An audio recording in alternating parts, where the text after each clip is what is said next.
although she put it on the market, I guess there's some wavering in how much she's really interested in selling the home. And we're just going to go through an example of how this might work.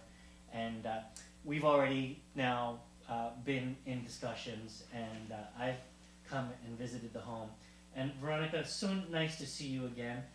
As you'll recall, we've looked at your home and many others, and I can't help but admire the handiwork that you've put into the home, and really appreciate the time and effort that you've put into it. Thanks, Jim. Yeah. Yes, I put a lot of effort into this home, and it means so much to me. I had 2 kids here. I put in French windows. Look, there's even vaulted ceilings. Right, and I can respect that you would have, over the course of these improvements, really made an emotional attachment to your home. Now, just out of curiosity, what possessed you to sell such a beautiful home? Well, oh dear. My husband's been relocated to Oklahoma City. Any day now, we're about to pack up. Okay, well, I put together a proposal that I believe to be very fair as far as the home.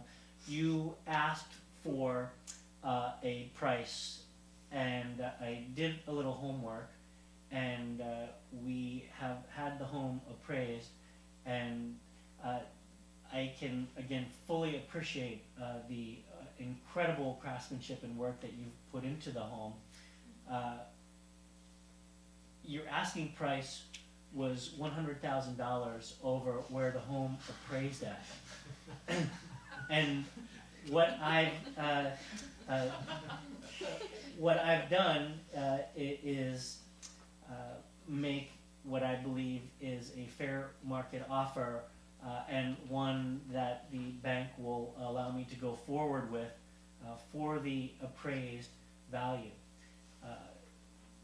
Knowing that we're in a difficult period, and having done some of the homework that suggests that homes aren't selling like they were 2008, what I'm going to do is ask you to consider my proposal. Of $100,000 less? My husband's just been relocated. We're going to Oklahoma City. I need to get this home sold. Look, I got 2 kids. Another one's on the way. I need that $100,000 extra. And I'm sorry, Jim. I can't do it. Okay, well, the long and short of it is that I only am capable of putting an offer together for this price, and I'd like to make that a standing offer, and ask you to at least keep this under consideration, and certainly when you're entertaining other offers, know that until further notice that this offer stands it. And again, I really love your home. I believe that it would be the right home for my family, but it is really the best and final offer. So thank you very much. Thanks. Okay, thank you. Thanks, Veronica. So that did not go well. And we got a couple minutes, and what I'd like to do is kind of open up the dialogue to anybody that maybe saw something they liked, something they didn't like on this, or maybe they have anecdotes or stories of their own home buying, car buying, lunch with colleagues experience that they'd like to share on negotiating. Charles. I think that Veronica, when you come up saying, you never want to say that you don't have a couple choices. You only have one choice, and you always wanna make it so the buyer thinks that you have more than one choice. And likewise, the buyer similarly wants to make himself feel that, well, if I don't get this, I got other choices. So, Excellent. Nobody likes to be painted into a corner. Exactly. Yeah, I think that's a very essential element when it comes to negotiating. Agreed. Sheila? You didn't counteroffer. You said you just wanted one price, and she said no, and you didn't counter and say, well, if you would consider this, maybe you would consider this.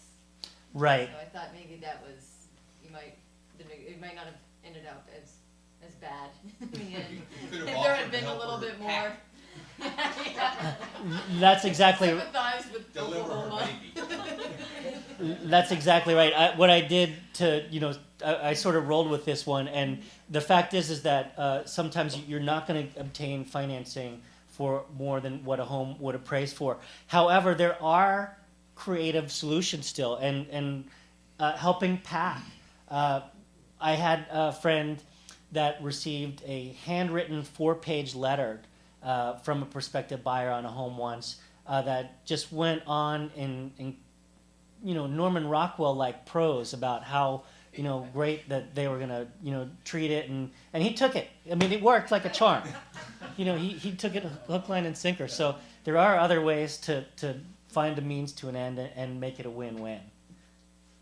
We did that. We wrote a letter. Good job, Sheila. Ricardo. You could offer marmalade to Martha.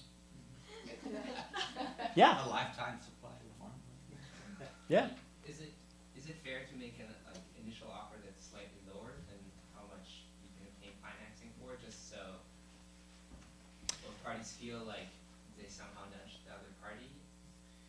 That's a great tactic, is giving yourself a little bit of wiggle room in a negotiation, rather than unless you really mean it, first and best offer. That's a fantastic idea. So, time for one more, maybe. All done. Thank you.